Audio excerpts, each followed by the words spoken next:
नमस्कार. इंगोवाच्या विशेष कार्यक्रमात आपलं सर्वांचंच अगदी हार्दिक स्वागत. मित्रहो, भारत सरकारच्या संरक्षण मंत्रालय आणि शिक्षण मंत्रालय यांच्या संयुक्त विद्यमानं गेल्या ऑक्टोबर महिन्यात आयोजित करण्यात आलेल्या वीरगाथा प्रकल्प स्पर्धेत मळा पणजी येथील पीपल्स उच्च माध्यमिकचा विद्यार्थी निखिल वाघ याच्या पेंटिंगची राष्ट्रीय स्तरावर निवड झाली. देशभरातनं 1 करोडहून अधिक स्पर्धक यात सहभागी झाले होते आणि त्यापैकी 25 विजेत्यांमध्ये निखिल वाघ हा एकमेव गोमंतकी आहे. आज निखिल वाघ याला आम्ही खास आमच्या स्टुडिओत आमंत्रित केलंय. त्याच्याशी आपण हितगुज करणार आहोत. त्याच्या यशामागचं रहस्य काय? निखिल, नमस्कार आणि सर्वप्रथम तुझं अभिनंदन. तुझ्या प्रकल्पाची राष्ट्रीय स्तरावर निवड झाली त्याबद्दल. मला सांग निखिल, तू आता 11वीला आहेस. म्हणजे गेल्या 15-16 वर्षांमध्ये तू अत्युच्च अशी कामगिरी केली आहे याच्यामध्ये, पेंटिंग मध्ये. मला सांग, तुझं सुरुवातीचं जे चित्र होतं किंवा पेंटिंग होतं ते कोणतं होतं आणि ती सुरुवात कधीपासून झाली? माझ्या चित्राची सुरुवात जेव्हा मी इयत्ता 1ली मध्ये होतो आणि तेव्हा माझ्या शाळेमध्ये जे टीचर्स होते ते आम्हाला विविध ऍक्टिव्हिटीज द्यायचे, जसे की पोस्टर मेकिंग आणि जे कुठले पण कार्य असायचे पेंटिंगच्या रिलेटेड त्याच्यामध्ये मी सहभाग घ्यायचो. तेव्हा त्याच्यामध्ये माझी आवड निर्माण झाली आणि माझं जे पहिलं चित्र होतं जे माझ्या आईने मला काढायला सांगितलेलं ते गुलाबाच्या फुलाचं होतं. म्हणजे पहिली तुझी गुरु आई? हो. माझी म्हणजे जे चित्राची सुरुवात झाली एका गुलाबाच्या फुलापासून झाली आणि ते माझं एक आधीचं चित्र होतं. त्याच्यानंतर जे शाळेतून मला जे पोस्टर मेकिंग आणि जे दुसरे ऍक्टिव्हिटीज आहेत त्याच्यामध्ये भाग घेऊन माझी चित्राची सुरुवात अशी झाली आणि ती माझी अशी आवड म्हणून एक तयार झाली.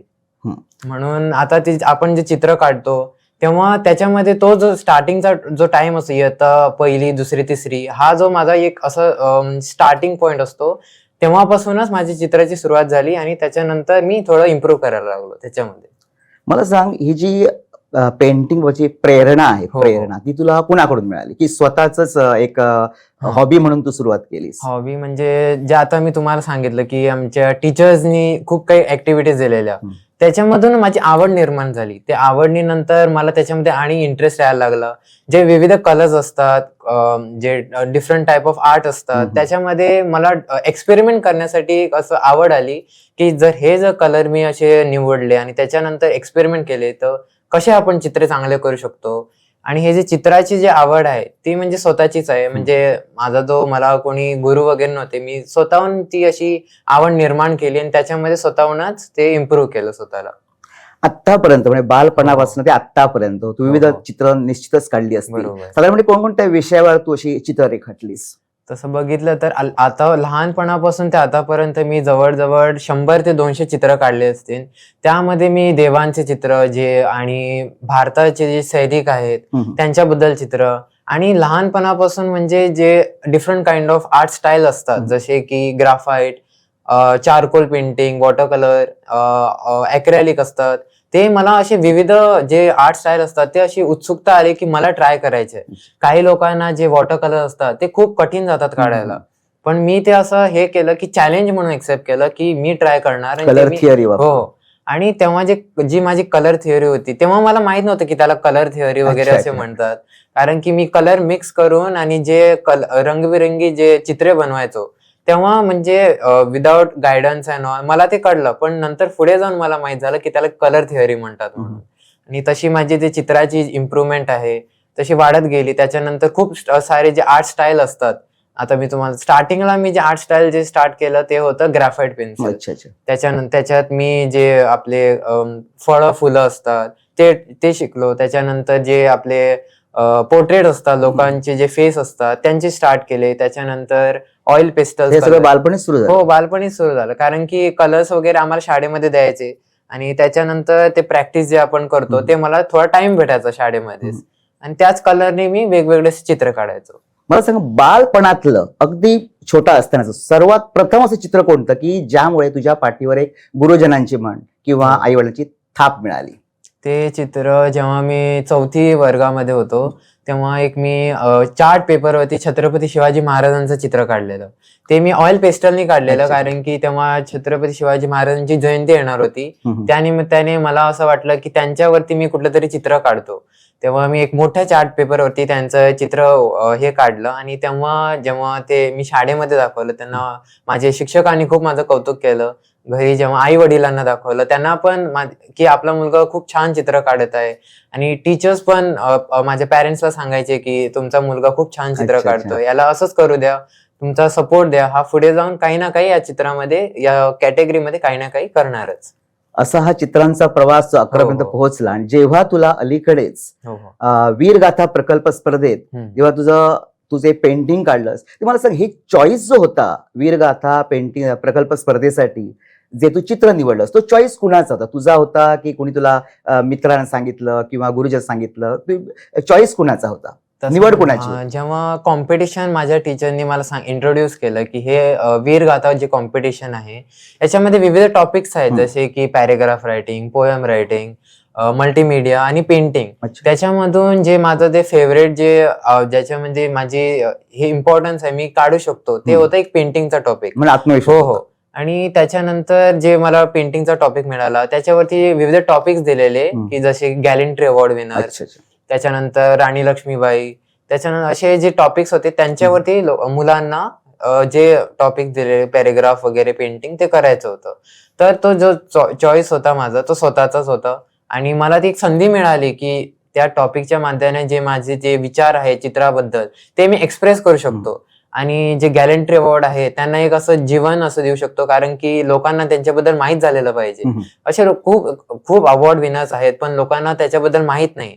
पण त्यासाठी मी ते असं पेंटिंग म्हणून सिलेक्ट केलं. Our student Nikhil has made us proud, very proud in fact, with the getting of Veer Gatha award. He is absolutely a great artist. He had taken part in our art competition also, and for that we have seen his talent as well. One of the sketches that I saw of Lord Ganesha is truly amazing. He is an artist par excellence, and I'm sure he is going to be known as one of the best artists of Goa, and probably he might shine in the country as well. He going to be recognized at Delhi has shown that we are creating individuals at Goa who can represent, and Goa is no less anywhere now on the map of India. मला सांग निखिल, ज्यावेळी तुला कळलं की राष्ट्रीय स्तरावर या तुझ्या प्रोजेक्टची, प्रकल्पाची निवड झाली, तेव्हा तुझी पहिली प्रतिक्रिया काय होती? तुझी म्हण किंवा तुझ्या घरातील मंडळींची किंवा गुरुजनांची पहिली प्रतिक्रिया काय होती? तसं बघायला गेलं तर जे कॉम्पिटिशन आहे ते ऑक्टोबर महिन्यामध्ये झालेलं, आणि त्याचा रिझल्ट जो आहे 3 महिन्यानंतर आलेला. जेव्हा मी शाळेमध्ये गेलो तेव्हा माझे टीचर्स माझ्याकडे आले. त्यांनी मला सांगितलं की तुझं जे चित्र आहे ते राष्ट्रीय स्तरावर सिलेक्ट झालेलं आहे. त्यांनी जेव्हा मला ते सांगितलं की मला आश्चर्य असं झालं की माझं चित्र जे आहे पूर्ण भारतामध्ये सिलेक्ट झालंय, कारण की खूप मुलं असतात, पार्टिसिपंट असे वगैरे असतात. माझा आनंद असा काही गगनात सारखा मावेना असं सारखा झाला. आणि मी टीचर्सला विचारलं की कुठे झालेलं आहे आणि या कॉम्पिटिशन मध्ये आणि कोण कोण विजेता आहेत, आणि त्यांनी मला सांगितलं की गोव्यामधून तू सिलेक्ट झालेला आहेस. आणि टोटल जे पार्टिसिपंट होते भारतातून ते 1 crore 80 lakhs होते. ते बघून माझे जे टीचर्स आहेत त्यांनी मला अभिनंदन केलं. माझे जे प्रिन्सिपल मॅम सिद्धार्थी नेत्रावडकर मॅम आहे, त्यांनी पण माझं अभिनंदन आणि कौतुक केलं. त्यांनी मी माझे चित्र दाखवले. त्यांना बघून त्यांना आश्चर्य वाटलं की हा जो मुलगा आहे किती छान चित्र काढतो, देशासाठी त्यांनी काहीतरी एक योगदान आपलं दिलेलं आहे. आणि तेच बघून माझा तो असा रिॲक्शन होता, तो मी आपल्या घरी जाऊन आई वडिलांना पण सांगितलं की जे माझं चित्र आहे ते सिलेक्ट झालेलं आहे. त्यांना वाटलं नाही की आपला मुलगा एवढ्या वरती पोहोचलाय, की त्यांनी आपलं पॅरेंटचं नाव मोठं केलंय, आपल्या शिक्षकांचं, आपल्या देशासाठी काही करून आपलं नाव उज्ज्वल केलंय. तर तेच माझं ते हे होतं. आणि जे माझे आई वडील वगैरे हे नातेवाईक आहे त्यांनी मला पण खूप कौतुक केलं आणि अभिनंदन केलं. मला सांग, तुझी निवड झाल्यानंतर प्रकल्पाची, तुझा नंतर दिल्लीच्या खास कार्यक्रमात तुझा गौरव करण्यात आला. हा जो दिल्लीचा अनुभव होता, गोवा टू दिल्ली, हा कसा काय होता? पहिला म्हणजे तिथे आम्हाला टीचरनी सांगितले की तुला अवॉर्ड घ्यायला दिल्लीला जावं लागणार. तेव्हा मनात एक अशी धगधग होती की तो प्रोग्राम कसा होणार, कारण की माझा तो दिल्लीचा पहिला प्रवास होता. आणि तिथे प्रोग्राम मला बरोबर करता येणार नाही, ते मन धगधग होती, पण माझा एक आत्मविश्वास होता की मी बरोबर वगैरे करणार. आणि जो तिथे प्रवास होता तो विमानाने होता, तो माझा पहिलाच प्रवास होता. अच्छा अच्छा. माझ्या बाबासोबत मी गेलेलो आणि तो जेव्हा आम्ही तिथे पोहोचलो, तिथे आम्ही विविध राज्यांच्या लोकांना मुलांना भेटलो. ते जे लहान लहान मुलं होते त्यांच्याकडून मी त्यांच्या जेव्हा सोबत बोललो, तेव्हा मला आत्मविश्वास आला की मला ती घाबरट जी होती ती अशी ती भीती उडून निर्माण दूर ती झाली. दूर झाली. आणि त्यांच्यासोबत बोलून मला कॉन्फिडन्स आला. आणि जे प्रोग्राम होता त्याच्यासाठी रिहर्सलचे पण दिवस होते. 25 तारीखला आमचा मेन प्रोग्राम होता. त्याच्या आदल्या दिवशी 24 तारखेला रिहर्सल्स होते की कसे प्रोग्राम होणार आहे. आधी सर्व मुलांना ते जो प्रोग्राम आहे त्याच्याबद्दल टाइम वगैरे ते सगळं शिकवून मेन आमचा 25 तारखेला प्रोग्राम सुरू झाला. तेव्हा 25 जानेवारी. हो. माननीय राजनाथ सिंग आहेत आणि शिक्षा मंत्री आहेत, त्यांच्याकडून आम्हाला जे अवॉर्ड आहे ते मिळाले. त्यांनी आमच्या सगळ्या मुलांचं कौतुक केलं आणि अभिनंदन केलं, कारण की आपली जी पिढी आहे हीच पिढी आपल्या देशासाठी पुढे जाऊन आपल्या देशाचं नाव रोशन करणार आहे. आणि ही त्यांच्यासाठी आपल्या भाषणातून एक सगळ्यांना एक हे दिलं, मेसेज दिलं की हे मुलं आता आहेत, तुम्ही पण जे दुसरे मुलं आहेत भारतातले, तुम्ही पण असं करून देशाचं नाव मोठं करू शकता, देशासाठी आपलं योगदान देऊ शकता. आणि तो 25 तारखेचा दिवस जाऊन अवॉर्ड वगैरे भेटून आम्हाला 26 जानेवारी जी परेड होती तेव्हा पण आम्ही त्याच्यामध्ये जे सगळे विनर्स होते त्यांना इन्व्हायटेड होतो आम्ही. सकाळी आम्हाला लवकर उठून मला वाटतं 3 वाजता सकाळी उठून आम्हाला तिथे आधीच जावं लागलं.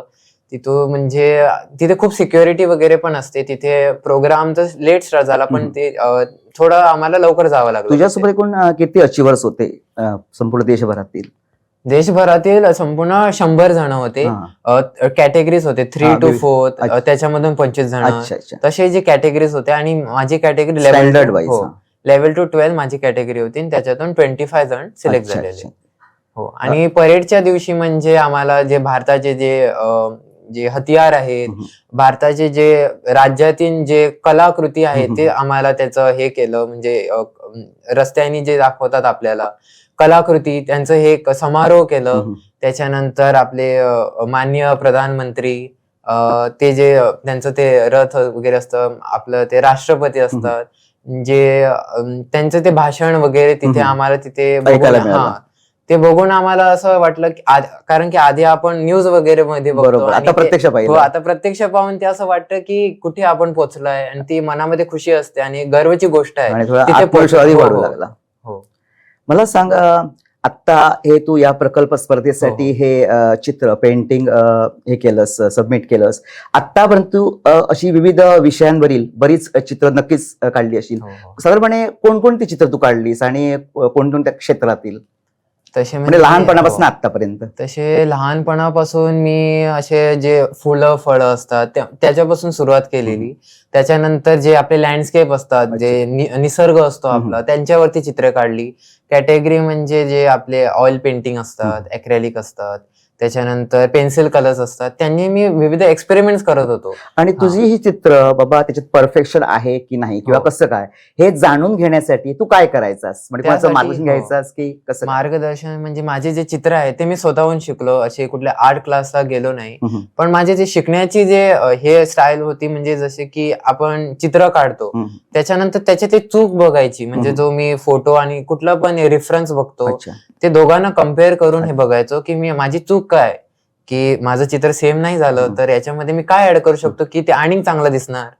आणि ती मिस्टेक मी दुसऱ्या आर्टवर्क मध्ये करू नाही, त्यासाठी मी खूप प्रॅक्टिस करायचो. देखील मला सांग, तू लहानपणापासून आतापर्यंत अनेक चित्र काढलेला आहेस. मला सांग, आणि तुझा एका बाजूला अभ्यासही असतो, म्हणजे अभ्यास आणि तुझी कला यांचा मेळ तू कसा काय साधतोस?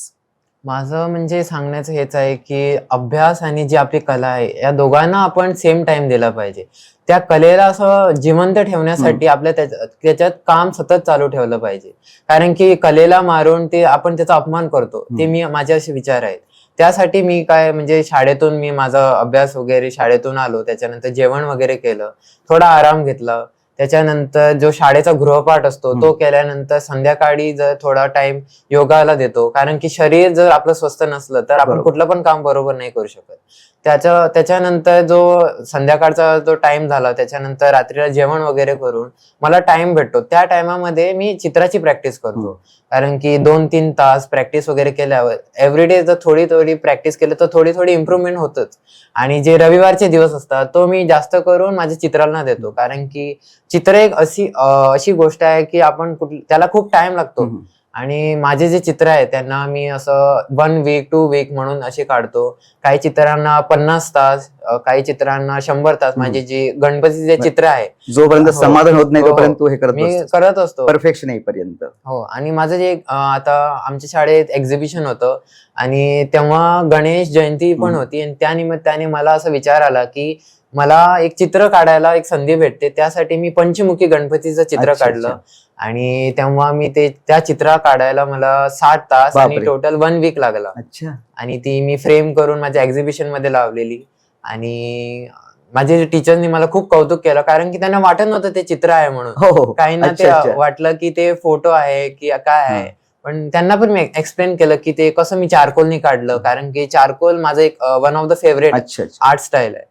त्याच्यामध्ये मी खूप इम्प्रूव्हमेंट केली आहे, कारण की चारकोल म्हणजे ते ब्लेंडिंग वगैरे त्याच्यामध्ये आपण रिअलिझम आणू शकतो. आणि मी जास्त करून टाइम माझ्या चारकोल पेंटिंगला देतो.